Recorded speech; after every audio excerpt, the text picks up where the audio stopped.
बिहार से ही बड़ी खबर है। मामला दरअसल चिराग पासवान से जुड़ा हुआ है। विधानसभा चुनाव लड़ सकते हैं चिराग पासवान। फिलहाल केंद्र सरकार में मंत्री हैं चिराग पासवान। बिहार में चुनाव लड़ सकते हैं। आने वाले वक्त में विधानसभा के चुनाव होने हैं। चिराग पासवान के लिए समर्थन में दरअसल उनकी पार्टी ने प्रस्ताव भी पास कर दिया है। चिराग पासवान इससे पहले भी कह चुके हैं बिहार फर्स्ट, बिहारी फर्स्ट। अरुण भारती ने कहा है कि चिराग पासवान के लिए दरअसल बिहार पहले है, बिहार प्रथम है। सामान्य सीट पर चुनाव लड़ सकते हैं और ये सीटें दरअसल दानापुर या हाजीपुर की हो सकती है।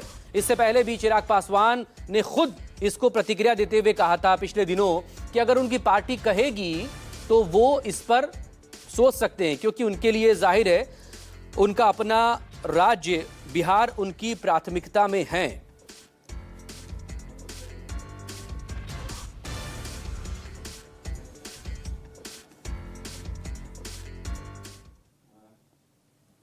तो एलजेपीआर की तरफ से बिहार चुनाव में केंद्रीय मंत्री चिराग पासवान को उतारने के फैसले पर बीजेपी नेता शाहनवाज हुसैन ने यह कहा है कि चिराग पासवान एनडीए के वरिष्ठ नेता हैं। अगर उनकी पार्टी चुनाव लड़ने का फैसला करती है तो यह उनका मामला है। हालांकि हम चुनाव में साथ जाएंगे, इसमें कोई संदेह नहीं। हम एनडीए की सरकार बनाएंगे।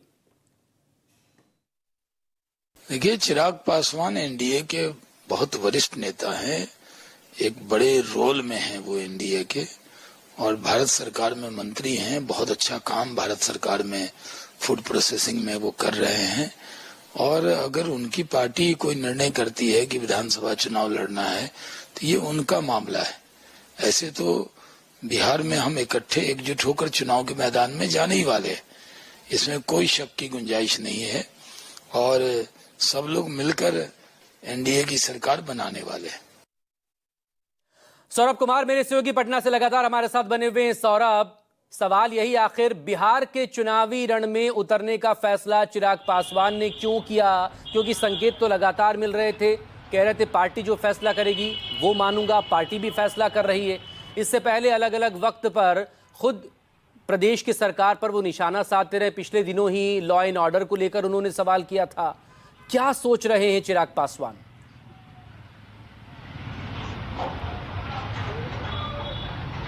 जी बिल्कुल, यह किसी को नहीं पता कि चिराग पासवान क्या सोच रहे हैं, लेकिन अचानक उन्होंने बिहार आने का फैसला लिया। आपको याद होगा कि उन्होंने सबसे पहले एक निजी चैनल के इंटरव्यू में उन्होंने बयान दिया था कि मैं बिहार आना चाहता हूं, और उसके बाद ही यह पूरी कवायद जो है वह शुरू हुई। और उसके बाद उनके जो अरुण भारती जो प्रदेश अध्यक्ष है, उन्होंने कहा कि अगर चिराग पासवान विधानसभा का चुनाव लड़ेंगे तो पार्टी के लिए बेहतर होगा। उसके बाद चिराग पासवान ने ये कहा कि अगर पार्टी चाहेगी तो मैं विधानसभा का चुनाव जरूर लड़ूंगा। लेकिन सबसे बड़ी बात है कि पार्टी के राष्ट्रीय अध्यक्ष खुद चिराग पासवान है, तो निश्चित रूप से फैसला जो है वह चिराग पासवान को ही लेना है कि उन्हें विधानसभा का चुनाव लड़ना है या फिर नहीं लड़ना है।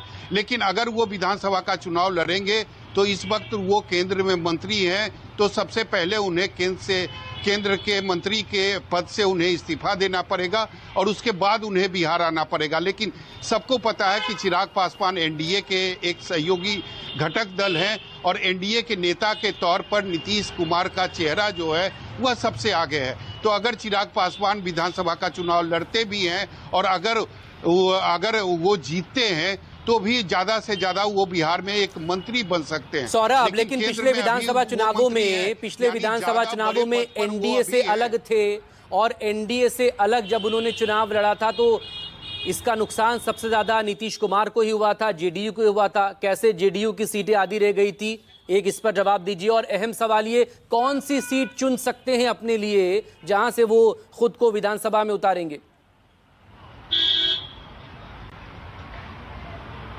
जी बिल्कुल, आपका जो दूसरा सवाल है उसका जवाब मैं पहले दे देता हूं। अगर चिराग पासवान विधानसभा का चुनाव लड़ेंगे तो निश्चित रूप से हाजीपुर सीट से ही वो चाहेंगे कि विधानसभा का चुनाव लड़े। लेकिन दूसरा सबसे बड़ा सवाल यह है कि अगर चिराग पासवान एनडीए से अलग होंगे तभी मुझे लगता है कि विधानसभा का चुनाव लड़ने में उनको फायदा होगा या उनकी पार्टी को फायदा होगा। लेकिन अभी जो स्थिति दिखाई दे रही है, और चिराग पासवान ने खुद कहा है कि नीतीश कुमार ही चेहरा होंगे 2025 विधानसभा चुनाव में और उनके नेतृत्व में ही चुनाव लड़ा जाएगा, तो मुझे लगता है कि सबसे पहले चिराग पासवान को एनडीए से अलग होना पड़ेगा। ऐसे जानकार ये भी कर रहे हैं कि चूंकि अब कुछ ही दिनों में सीट शेयरिंग की जो बातचीत है, जो चर्चा है, वो एनडीए के अंदर शुरू होने वाली है, तो एक माहौल बनाने की कोशिश चिराग पासवान के तरफ से की जा रही है।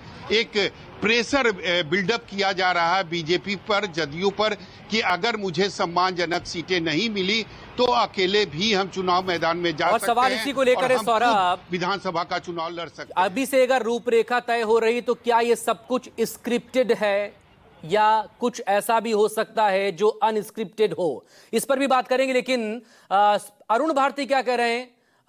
चले, सामान्य सीट से चुनाव लड़ना चाहिए या लड़ेंगे, दरअसल ये तय हो रहा है। सौरभ, इस पर एक रिएक्शन दे दीजिए। और सवाल वही, क्या सब कुछ स्क्रिप्टेड है? क्योंकि सम्मानजनक सीट तो उपेंद्र कुशवाहा भी चाहते हैं, सम्मानजनक सीट जीतन राम मांझी भी चाहते हैं, सम्मानजनक सीट चिराग पासवान तो चाहिए ही चाहिए, और जेडीयू को पिछले चुनाव में नुकसान भी पहुंचा चुके हैं।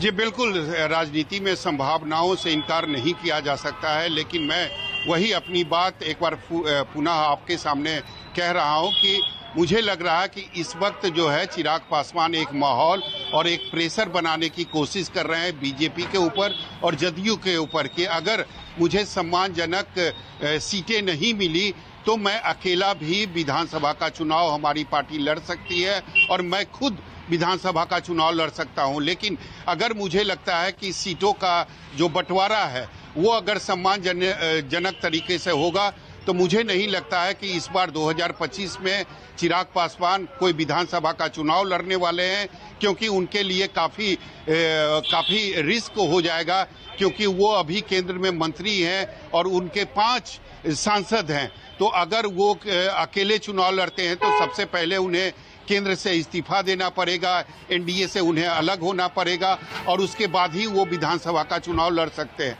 लेकिन ये हो सकता है या नहीं हो सकता है, ये अभी कुछ कहना जल्दबाजी होगा, लेकिन राजनीति में संभावनाओं से इनकार नहीं किया जा सकता है।